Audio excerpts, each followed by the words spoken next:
Hello everyone, hope you're doing well. Gaijin is continuing with the mini events for Decals, and also there is a changelog which fixes some of the things from the major updates. If you have any issues when it comes to the major updates, I'd like to hear about it so we could try and get them fixed. I've heard that the Fokker D23 has a bit of an issue, basically sometimes spawns in a little bit too quick and just falls apart in the air, which isn't too good. But the two events that are available, we have first of all Polish Independence Day, or the Polish National Independence Day.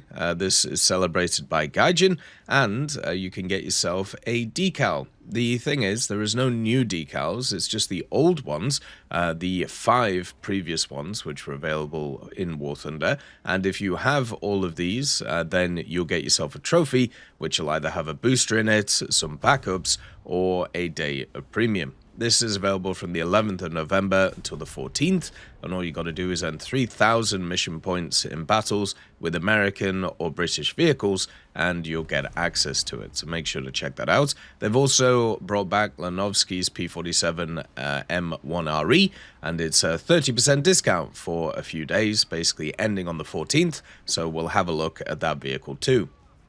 Gaijin is also celebrating Bundeswehr Day, which is the German day, of course, the German armed forces, and they're bringing back 2 vehicles from the 12th of November until the 15th. We have the PZ.SFL.IC, the Mini Tiger, and then also the Panzer 470. Both are back, but I don't think they're on discount, so once again, just FOMO premiums if you want to pick them up. We'll have a look at them in the game too, and if you want to get a new decal, this one is available at this same date. You need to earn 3,000 mission points where you use German vehicles at rank 3 or higher, and you can get yourself the chevron of the Bundeswehr command decal, which looks very nice.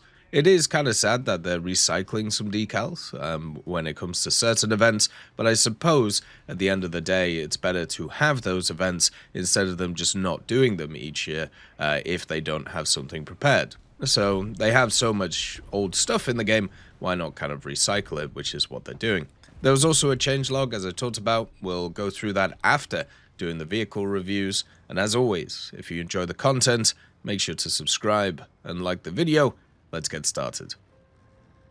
So the first vehicle that is on offer is Lanovski's P47 M1RE. This is exactly the same as the other P47 M1RE, the only difference being that it is specifically for Lanovski. So if you already have the P47 M1RE, there's not really much point in this vehicle. This P47 is one of the best, if not the best, in the game though. It is a fantastic vehicle. It has the massive R2857C engine, which as you can see, has a ridiculous amount of power in it, and also it has 1 million guns, all 8 of them, with a ridiculous amount of ammunition too, meaning that you can last a long time in battles. This vehicle has a lot of fuel, it has a lot of firepower, and also has a lot of speed. This means that in Air Realistic, you can actually kind of control how the game goes, especially in the mid to late game area, which works fantastically for this type of machine. It doesn't really overheat, it's very easy to manage,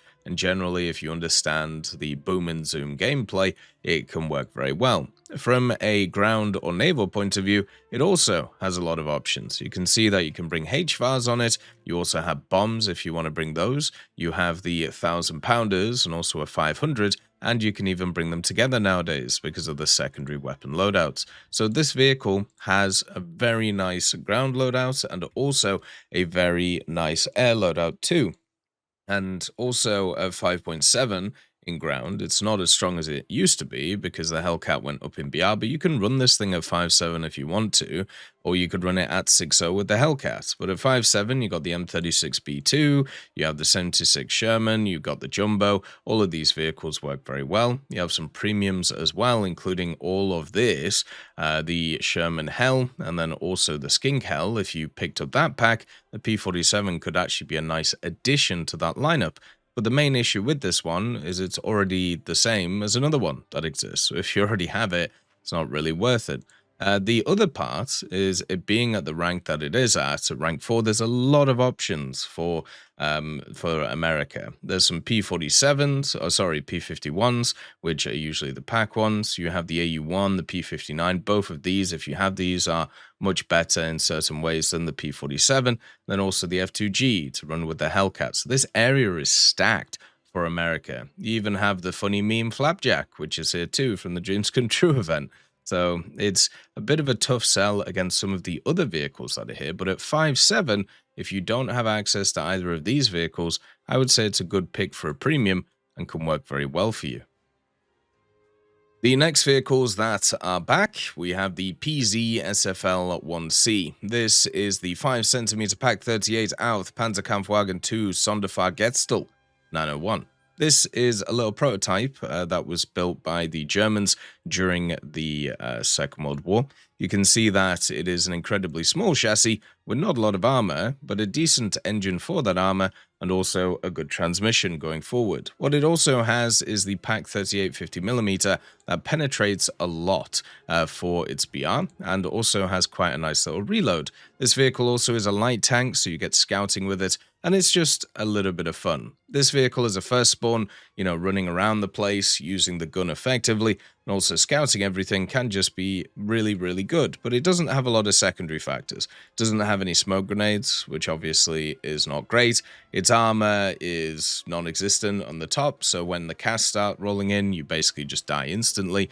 So just take that into account, and you are very much relying on this gun. And I don't think the turret has a full traverse both ways. I think it kind of gets stuck at kind of like a plus 30. Oh no, it says plus 180 nowadays, so maybe they changed it. The gunner optics also is just a big block, which looks really funny, but it doesn't really matter because the vehicle dies so quickly. The other thing is it's only a rank 2, so you can't do both of your dailies in a day. You can only do one of them with this, which kind of sucks. And at the same time, at 2.7, you have this vehicle, the PZSPWG P204 FKWK 39-1, which has access to, of course, the 50mm too. So at 2.7, you already have a really nice lineup in the actual tech tree itself, but I would say this one is just a nice vehicle to add on top of it and have a bit of fun with. If you're looking for a vehicle to kind of play with friends or just meme about with, and you don't want to buy, some of the heavier vehicles that are at lower BRs, this one can be super fun. And I've had a lot of really good times in this one, which has been really fun. You also have the Panzer 470A. This one has been brought back. This is a worse version of the standard tech tree Panzer 470. So you can see this one right here. This one is 5.7. And has the 75mm Pack 42, and this one is 4.3, and it also has the 75mm Pack 42. So this one has the same gun at a much lower BR, and it's a great gun at 4.3. This one is absolutely amazing at 4.3. But the problem is the rest of it. Now, the Panzer 470A has a problem, and you may have already noticed what it is. It's this right here, this area. The standard Panzer 470 has a fully angled top, which means that you can run into situations and you can deflect a lot of shells because its armor is pretty good. With the Panzer 470A, it has this big flat bit in the middle, and it's also taller, so it's just easier to see, and it's only 80mm. This is also only 80mm here. So either people are going to take out your transmission, or they're just going to nuke your superstructure area here and just get bonked. And that's the problem with it. It can't survive shots from the front. So if you are a person who is able to always get the first shot off, then yeah, this vehicle can work great for you. But in a tank destroyer, where you don't have a turret, that's usually quite hard to do at a lot of the times, especially since the turret is mounted more centrally, which means that even if you try and corner peek or do anything like that, you are going to expose this area, or you're going to expose this area before you can get your gun on target. And that sucks, because it means the enemy will always get the first shot off. So it's okay in a defensive setup, but if you ever want to play offensive, or if you ever want to do anything like that, this area is going to get you killed. All the other factors on the vehicle are good. It's got decent mobility, it has the smoke grenades to reposition, it also should get the ammo box because it's an SPG, but no, artillery or anything like that. But Yeah, it's really sad that you have this vehicle that's just let down by this, and even though everything else works well for it. At 4.3 as well, you don't really have a lineup, and that's one of the biggest issues with this odd BR for Germany. You basically go from 3.7 all the way all the way to 5.7. There's a few like other tank destroyers if you want to run like a full tank destroyer lineup, or if you have the KV-1B, you can run that with it. But generally, it's nothing compared to either 5.7 or even the 3.7 lineup, which is very strong. This vehicle is at rank 3 though, so if you have like SPG challenges to do and you don't have any ground out and you want to use this, plus like the Panzer IV and the Hetzer, that can actually work pretty well. Like you can get some good kills with that, and obviously, you know, the SPG challenges are usually there's quite a lot of them, so it's not a bad idea to do. But then also for Germany, you have these massive 6.7 vehicles, which may not be the best, but in my opinion, are a bit more fun. So if you're trying to do those, maybe the Panzer 470A is worth it, but I feel like there are just many vehicles that are better than it, even around the BRs where it's at. There was also a changelog posted today, update 2.51.0.20, and it's pretty much fixing a bunch of stuff from the major updates. Now, for me, I haven't run into many issues with the major update. There's a few we talked about yesterday. Some guys run into some stuff, but personally, for me, the only thing I ever seem to really run into is big bugs. And I don't even know if I class it as a bug, but I think it's a DirectX 12 issue. What happens every time there's a major update, it's as if my frame rate just tanks in like certain periods for the first few battles of the update, and then after that it's fine to go. It's as if like DirectX 12 is reset, and then when you're in a battle doing certain things, it has to remember to load in specific stuff, and then once it's loaded it in for the first time, everything works again. But it means those first few battles are just a pain, because whenever you try and aim for a target, whenever you try and shoot your guns, or whenever like fires get set off, or firing even missiles, what ends up happening is your game just tanks for about a second, meaning what you're trying to do, you can't do anymore. It's really weird, and I wonder if anybody else has had this issue with DirectX 12. I have heard of some people having problems. Hopefully they all get fixed, and with this changelog, hopefully that's something that's happening.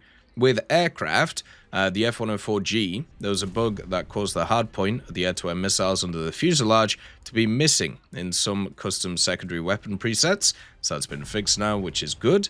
The Su-30 Mk2 AMV, there was the incorrect maximum launch speed of the KH-59ME missile. That's been corrected to 1.01 Mach, which is really, really nice to see. The Z-10ME, the name of the BA-11 modification, has been corrected too, so lovely to see that happening. The Mosquito B Mark 16, the categories of the 500-pound SAP Mark II and also GP 500-pound Mark IV bombs in the secondary weapons menu have been corrected, and a bug that caused some of the rockets on the right wing to not display has been fixed. Yeah, that was on the dev server. Not a huge issue, but it does look a bit odd. That vehicle is 170,000 squadron RP though, by the way. God damn. Crazy for such a low-ranking vehicle. The F-15C Golden Eagle, there was a bug that caused the installation of missiles on BAWL countermeasure pylons to cause the pylon on the left wing to not display has been fixed too. A lot of invisible pylons, it seems, but it looks like they have worked that out. For ground vehicles, big buff to the ADATS. The MIM-146 missile has been made smokeless, so it'll be a lot harder for vehicles to actually detect the missiles coming in. This is a huge upgrade, especially after Gaijin added a lot more smoke to these missiles, so big ups. A bug that caused the name of the M4455 group to display as a text key has been fixed. Always a nice little issue there. For the interface, with the release of the Spearhead Major Update, separate settings called Effects Resolution, Heat Haze, and Particle Density have been replaced with a single setting called Effects Quality with different quality values. So make sure if you are in that situation where you use those different things, just make sure that everything is tickety-boo and that you have that effects quality set to proper. And then also sound. They changed a few sounds in the last major update. There's this weird annoying assist sound it sounds like a paplink, and it's very, very, very, very arcadey and very mobile-y, and I don't want any of that. I don't need a sound key like that to tell me that I have an assist. So if they could just remove that, that would be grand. Also, there was a bug that caused tank engine sounds of other players to sound idle regardless of their actual RPM. So you just you'd see a vehicle going past and it just sounded like it wasn't moving. The speech of the instructor in tutorial missions is no longer drowned out by the aircraft engine sounds. That's very positive. The XF5U1, the unique engine sounds have been added to it too, and the engine sounds of the LVT series tanks have been changed to historically accurate ones, and the same. It will sound the same as the Stuart M3 tank, which is an interesting vehicle to pick. Yeah, I suppose that makes sense for the LVT since they probably have similar engines. I wonder how the LVT M24 is. For me, I have really no reason to buy it, but I would like to hear opinions if anybody's been playing it. I do enjoy the Chaffee series quite a lot, and I look forward to more of them kind of coming around. For me personally, the one I'm looking forward to most though is the one with the AMX-13 turret and the M24 chassis. Or maybe the Norwegian Chaffee. That might be fun too. Or is it Danish? No, we have the Danish one, the Norwegian one with the funny gun. As always, I hope you have a wonderful day, and I'll see you next time.